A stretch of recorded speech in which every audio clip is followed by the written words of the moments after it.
Series चला रहे हैं। आज सीरीज है पार्ट 5। देखिए, इस सीरीज में हम आपको कंजक्शन का प्रयोग बताएंगे। पिछली जो हमने 4 सीरीज बताई उसमें इंट्रोडक्शन बताया, रिपोर्टिंग वर्ब को बदलना बताया, इंट्रोडक्शन बताया, ये सब कुछ आपने सीख लिया होगा। अब हम जो नेक्स्ट कड़ी है हमारी, रिपोर्टिंग वर्ब के बाद कंजक्शन का प्रयोग करना सिखाएंगे। कंजक्शन का प्रयोग कैसा होता है कि रिपोर्टिंग स्पीच तथा रिपोर्टेड स्पीच दोनों को जोड़ने के लिए 2 स्पीच होती हैं। पहली स्पीच जो होती है हमारी रिपोर्टिंग होती है, दूसरी रिपोर्टेड होती है। दोनों स्पीच को जोड़ने के लिए हम कंजक्शन का प्रयोग करते हैं। कंजक्शन का मतलब जोड़ने वाला, ठीक है। दोनों स्पीच को जो जोड़ने वाला शब्द होता है वो कंजक्शन बोलते हैं उसको। तो कंजक्शन का प्रयोग करेंगे। कंजक्शन एक प्रकार का कनेक्टर होता है जो दोनों को जोड़ता है। सबसे पहले क्या करना है, कंजक्शन कब जोड़ेंगे हम? सबसे पहले कोमा और इन्वर्टेड कोमा को हटाना होता है। हमने पहली वीडियो में बताया था कि जब तक हम कोमा और इन्वर्टेड कोमा को नहीं हटाएंगे कोई प्रयोग आगे नहीं करेंगे, कोई भी चेंज नहीं कर सकते अगर इन्वर्टेड कोमा को हम नहीं हटाते हैं। तो सबसे पहला काम हमारा यही रहेगा कि इन्वर्टेड कोमास को हटा दिया जाएगा और कोमे को हटाकर यहाँ पर कंजक्शन लगा दिया जाएगा। उसके बाद क्या होगा, कोमे के स्थान पर कंजक्शन लगाते हैं। सबसे पहले हम लेंगे साधारण वाक्य। हमने आपको वाक्यों के प्रकार बताए थे कि असर्टिव सेंटेंस है, इंट्रोगेटिव सेंटेंस है, इंपरेटिव है, ऑपरेटिव है, एक्सक्लेमेटरी है। ये 5 प्रकार के वाक्य बताए थे।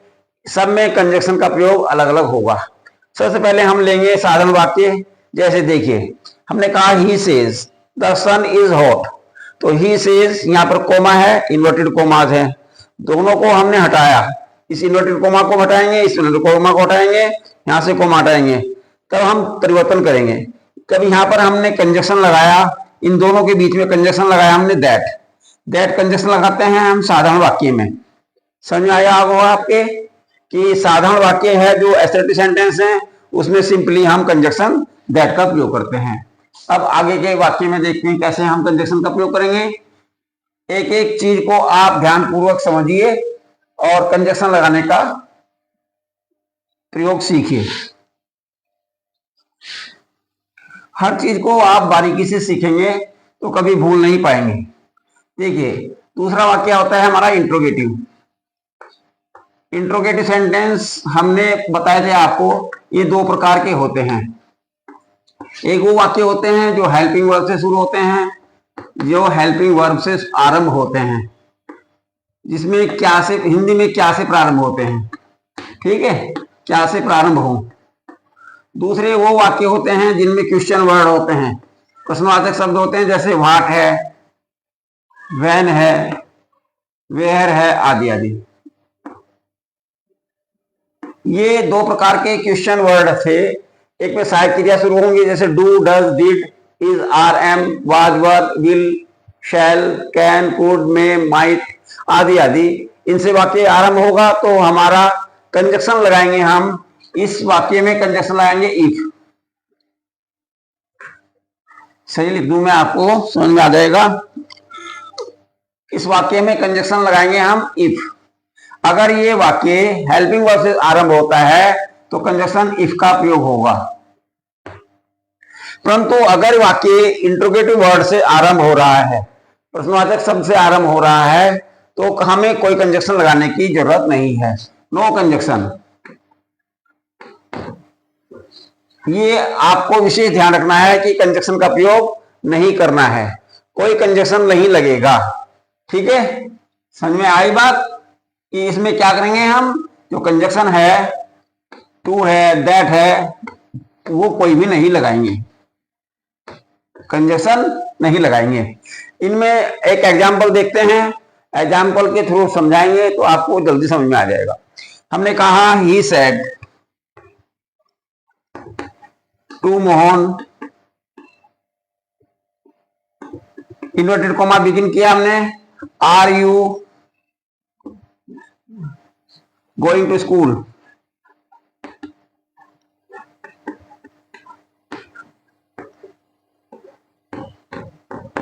ये हमारा इंट्रोगेटिव वर्ड है। ये सारा हमारा जो स्पीच है, रिपोर्टेड स्पीच, ये इंट्रोगेटिव स्पीच है। और देखिए, इंट्रोगेटिव मार्क लगा हुआ है, उसके बाद इन्वर्टेड कोमा है, यहाँ पर इन्वर्टेड कोमा शुरू में है। ये यहाँ पर आर से आरंभ हो रहा है, आर हमारी हेल्पिंग वर्ब है, ये हेल्पिंग वर्ब है, इसलिए इन दोनों के बीच में जब हम इसको कंजक्शन लगाएंगे, ये कोमा इन नोट कोमा को हटाएंगे, कंजक्शन लगाएंगे, तो यहां पर इस जगह पर हम इफ का प्रयोग करेंगे। आपने रिपोर्टिंग वर्ब सीख लिया होगा, ये सेट टू है, इसको हम चेंज कर देंगे आस्क्ड में। ही आस्क्ड मोहन, अब कंजक्शन लगाएंगे इफ। अब यू जो है ये मोहन के अनुसार चेंज हो जाएगा, ये यहां पर ही हो जाएगा। आर पास्ट टेंस में चेंज हो जाएगा, ही के साथ वाज आ जाएगा। He was going to school. ये ही कैसे चेंज हुआ, आर का वाज क्यों हो गया, ये आप यहां पर इन्वर्टेड कोमा, ये जो यहां पर प्रश्नवाचक चिन्ह था, ये फुल स्टॉप में क्यों चेंज हो गया। जब हम इनके अलग अलग वाक्य बताएंगे तो ये सारी जानकारी आपको डिटेल में उस समय दी जाएगी, जब हम इनके रूल्स बताएंगे आपको। आज हम केवल आपको कंजक्शन बता रहे हैं, तो आप समझ लीजिए कि ऐसे वाक्य में जो हेल्पिंग वर्ब से आरंभ हो रहे हैं उसमें कंजक्शन इफ लगाएंगे, वेदर भी लगाते हैं कहीं कहीं पर, वो भी बताएंगे आपको जब हम इंट्रोगेटिव सेंटेंस पढ़ाएंगे। और जो हमारे प्रश्नवाचक वर्ड से शुरू होते हैं उनमें कोई कंजक्शन नहीं लगाते। देखिए ये एग्जाम्पल, ये आपने नोट कर लिया होगा, नहीं किया तो आप इसका स्क्रीनशॉट ले लीजिए, मैं आगे बताता हूं आपको। देखिए दूसरा वाक्य क्या है हमारा, he said to Mohan what are you doing, what are you doing।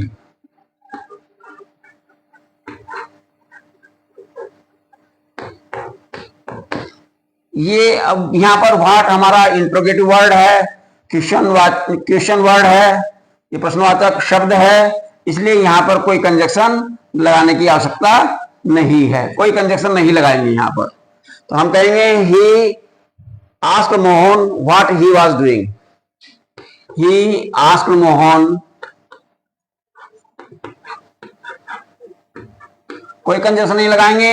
What स्वयं कंजक्शन का कार्य करेगा, व्हाट ही वाज डूइंग।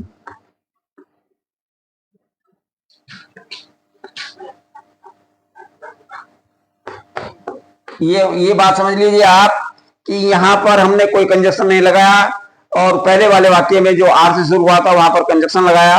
ये इसका कंजक्शन लगाने का नियम है इंट्रोगेटिव सेंटेंस का। अब देखिए आगे इंपरेटिव सेंटेंस है, उसमें हमारा दो तरह से कंजक्शन लगाते हैं, या तो हम टू लगाते हैं या हम दैट लगाते हैं। इंपरेटिव सेंटेंस में आज्ञावाचक होते हैं, वहां पर टू का प्रयोग होता है।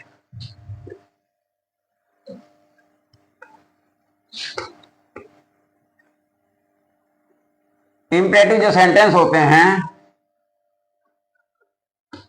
यदि ये आज्ञा दे रहे हैं तो हम कंजक्शन टू का प्रयोग करेंगे, अगर प्रार्थना कर रहे हैं तो भी टू का प्रयोग करेंगे, अगर एडवाइस वगैरह है